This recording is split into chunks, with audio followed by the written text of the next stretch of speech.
നിജേഷ്, വഖഫ് ബില്ലുമായി ബന്ധപ്പെട്ട് അതുവഴി മുനമ്പം കണക്ട് ചെയ്തതോടെ BJP ശ്രമിച്ചുകൊണ്ടിരിക്കുന്ന ഒരു രാഷ്ട്രീയം നമുക്കറിയാം. അവിടെ കൃത്യമായ ഇടപെടൽ അവരുടെ ഭാഗത്തുനിന്നുണ്ടായി.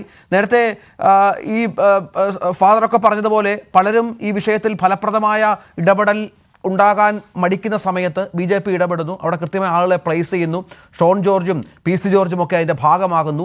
ആ സമുദായത്തിൽ നിന്നുള്ള ആൾക്കാർ അവിടെ എത്തുന്നു. ഏറ്റവും ഒടുവിൽ ഇപ്പോൾ കൂടുതൽ ആളുകൾ മുനമ്പത്ത് നിന്ന്, നേരത്തെ ഫാദർ പറഞ്ഞതുപോലെ ഒരു വോട്ട് പോലും കേരളത്തിൽ മുനമ്പത്ത് നിന്ന് കിട്ടാതിരുന്ന BJPക്ക് അവിടെ കുറച്ചുകൂടെ സ്ട്രെങ്ത് ആവുകയാണ്. ഇതൊന്നും ഒട്ടും ഭയപ്പെടുത്തുന്നില്ല കോൺഗ്രസിനെ എന്നുള്ളതാണോ?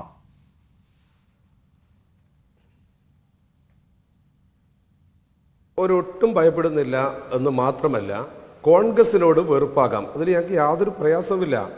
കോൺഗ്രസിനോട് വെറുപ്പ്, കോൺഗ്രസിന്റെ കൈപ്പത്തിയെ പറ്റി ആക്ഷേപിക്കാം, അധിക്ഷേപിക്കാം, കോൺഗ്രസിന്റെ മുൻകാല പ്രാബല്യത്തോടു കൂടി തെറി പറയാം, ഞങ്ങൾക്ക് പ്രശ്നമില്ല. പക്ഷെ ഞങ്ങൾ കൊടുക്കുന്നൊരു ബഹുമാനമുണ്ട്. അത് പള്ളിയിലച്ചനാണെങ്കിലും ശരി, ഇനി അപ്പുറത്ത് മറ്റേതെങ്കിലും മതമേലധ്യക്ഷനാണെങ്കിൽ ആ ബഹുമാനമുണ്ട്.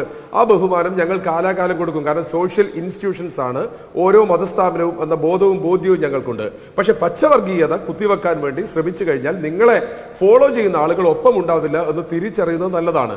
കോൺഗ്രസ് കാലാകാലം ഇവിടെ ഭരിച്ചിരുന്ന കാലത്ത് ഓരോ മതസ്ഥാപനത്തോടും ഓരോ പൗരനോടും കടമ കാണിച്ചിട്ടുണ്ട്. അതിന്റെ ഭാഗമായിട്ട് തന്നെയാണ് കേരളത്തിൽ ഉയർന്നു നിൽക്കുന്ന വിദ്യാഭ്യാസ സ്ഥാപനങ്ങൾ, ഉയർന്നു നിൽക്കുന്ന മതേതരത്വം, ഉയർന്നു നിൽക്കുന്ന മതസഹിഷ്ണുത, അതിനൊന്നും ഒരു മാറ്റവും ഉണ്ടായിട്ടില്ല.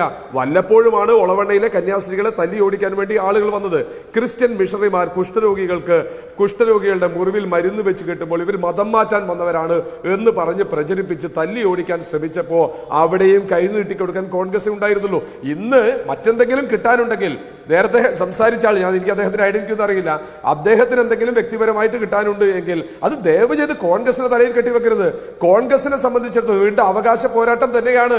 ഒരു മതവിഭാഗത്തിന്റെ വഖഫിനകത്ത് മറ്റു മതവിഭാഗത്തിലെ ആളുകൾ വേണമെന്ന് നിർബന്ധം പിടിക്കുന്ന നിയമം, അത് ക്രിസ്തുമത വിശ്വാസികളുടെ നിയമത്തിനകത്ത് ഹിന്ദു വേണമെന്ന് പറഞ്ഞാലും, ഹിന്ദുവിന്റെ വിശ്വാസത്തിനകത്ത് മുസൽമാൻ വേണമെന്ന് പറഞ്ഞാലും, മുസൽമാന്റെ അതിനടുത്ത് മറ്റൊരു മതക്കാരൻ വേണമെന്ന് പറഞ്ഞാലും അത് തെറ്റാണ് എന്ന് പറയാൻ ഞങ്ങൾക്ക് യാതൊരു പ്രയാസമില്ല. അത് ഞങ്ങൾ പ്രീണനം എന്നല്ല പറയുക. പ്രീണനം എന്ന് പറയുകയല്ല. ആർട്ടിക്കിൾ 14 അനുസരിച്ച് എല്ലാവർക്കും തുല്യതയുള്ള ഈ കാലത്ത് ഒരു മതത്തിലേക്ക് മാറി വന്നവൻ 5 വർഷമെങ്കിലും പൂർത്തീകരിച്ചതിന് ശേഷമേ അവന് മതത്തിന്റെ സർട്ടിഫിക്കറ്റ് കൊടുക്കൂ, അതിനുശേഷമേ ദാനം ചെയ്യാൻ പാടുള്ളൂ എന്ന് പറഞ്ഞാലും ഞങ്ങൾക്ക് അംഗീകരിക്കാൻ സാധിക്കില്ല. പിന്നെ നിങ്ങൾ പറഞ്ഞു കൊള്ളക്കാർ, എവിടെയാണ് കൊള്ള ചെയ്തിട്ടുള്ളത്? ഈ മുനമ്പം വിഷയവുമായി ബന്ധപ്പെട്ട് ഞാൻ വളരെ ബഹുമാനത്തോടുകൂടി പറയാം, കൊള്ളക്കാർ എവിടെയാണ് കൊള്ള ചെയ്തിട്ടുള്ളത്? ഇന്ത്യൻ നാഷണൽ കോൺഗ്രസ് നടപ്പിലാക്കിയ രഞ്ജിത്ത് വൈകാരികമാണ്. ഇന്ത്യൻ നാഷണൽ കോൺഗ്രസ് നിയമത്തിന് ശേഷം എവിടെയാണ് കൊള്ളക്കാരെ പ്രോത്സാഹിപ്പിച്ചിട്ടുള്ളത്? ഏത് കൊള്ളത്തരമാണ് ചെയ്തിട്ടുള്ളത്? ആളുകളെ തെറ്റിദ്ധരിപ്പിക്കുന്നത്. പിന്നെ മറ്റൊന്ന്,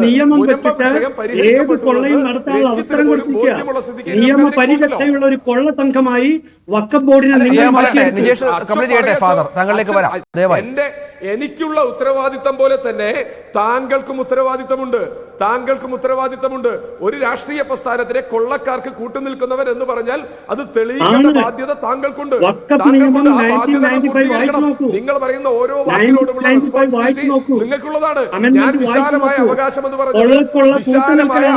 എന്ന് പറഞ്ഞത് വളരെ കൃത്യമാണ്. നിങ്ങൾക്ക് ഇവിടെ കിട്ടുന്ന ആനുകൂല്യങ്ങളായിരിക്കാം. നിങ്ങളുടെ പ്രശ്നം പോലെ തന്നെയാണ് മണിപ്പൂരിലെ പ്രശ്നം. അതാ ഞാൻ പറഞ്ഞത്, മണിപ്പൂരിൽ തകർത്തെറിഞ്ഞ പള്ളികൾ ഞങ്ങൾക്ക് വിലപ്പെട്ടതാണ്. ഗുജറാത്തിൽ നേരത്തെ തകർത്ത പള്ളികൾ ഞങ്ങൾക്ക് വിലപ്പെട്ടതാണ്. ഒരു സംശയമില്ല. അങ്ങനെ കാണാൻ കഴിയുമ്പോഴാണ് പ്രിയപ്പെട്ട അച്ഛൻ നമ്മുടെ ഈ സമൂഹത്തിലെ സാമൂഹ്യ സ്ഥാപനത്തിന്റെ അധീപനായി മാറുന്നത്. നിങ്ങൾ കാണുന്ന കൊള്ളക്കാരെന്ന് നിങ്ങൾ കണ്ടാൽ അത് മദർ തെരേസയുടെ കാലഘട്ടമല്ല. ഒരുപാട് കാലത്ത് ചരിത്രം എഴുതിയ, ഞാൻ നേരത്തെ പറഞ്ഞതുപോലെ, ഈ നാട്ടിൽ വിദ്യാഭ്യാസം കൊണ്ടുവന്ന, ഈ നാട്ടിൽ ആരോഗ്യം കൊണ്ടുവന്ന, ആരോഗ്യ പ്രവർത്തകരെ ഈ നാട്ടിൽ പാരമ്പര്യം സൃഷ്ടിച്ച ആ ബഹുമാനത്തിനെ അമിത്ഷായെ പോലെ നരേന്ദ്രമോദിയെ പോലെയുള്ള ആളുകളുടെ കാൽക്കീഴിൽ കൊണ്ട് കെട്ടിക്കൊടുക്കാൻ ശ്രമിച്ചാൽ നിങ്ങളെ തള്ളി പറയാൻ നിങ്ങളുടെ ഒപ്പമുള്ള ആളുകൾ തന്നെ ഉണ്ടാവും, യാതൊരു സംശയവുമില്ല. അതുകൊണ്ട് തെറ്റിദ്ധരിപ്പിക്കരുത്. വളരെ വിനയത്തോടെ ശരി. വിനീതമായി പറയുകയാണ്, തെറ്റിദ്ധരിപ്പിക്കരുത്, ഒരു സമൂഹത്തിനെ തെറ്റിദ്ധരിപ്പിക്കരുത്. അത് പറയാൻ ഞങ്ങൾക്ക് യാതൊരു പ്രയാസവുമില്ല. ശരി, തിരിച്ചു വരാം. ശ്രീ എനിക്ക് തിരിച്ചു താങ്കളുടെ അവസരം ഉണ്ടാവും സർ, ദയവായി ക്ഷമിക്കണം. താങ്കളുടെ അവസരം. ജിജി, ഇവിടെ ഇത്തരത്തിലുള്ള സംഭവങ്ങളൊക്കെ നിങ്ങൾ ക്രിസ്ത്യൻ വിഭാഗത്തോട് അല്ലെങ്കിൽ നിങ്ങൾ ന്യൂനപക്ഷങ്ങളോടൊന്നും ചെയ്യുന്നില്ല എന്ന് പറയുമ്പോൾ തന്നെയാണ് ജബൽപൂരും മറ്റും സംഭവിക്കുന്നത്. അവിടെയും വേദനയുണ്ട്. സഭയ്ക്ക് പറഞ്ഞ പോലെ മുഖപത്രങ്ങളിലടക്കം ലേഖനങ്ങൾ വരുന്ന പശ്ചാത്തലമുണ്ട്. അതൊന്നും തടയാൻ സാധിക്കാത്ത ഒരു രാജ്യത്താണ് ഇപ്പോൾ ഇത്തരം ഗിമ്മിക്സുകൾ കാട്ടുന്നത് എന്ന വിമർശനമാണ് കോൺഗ്രസിനുള്ളത്.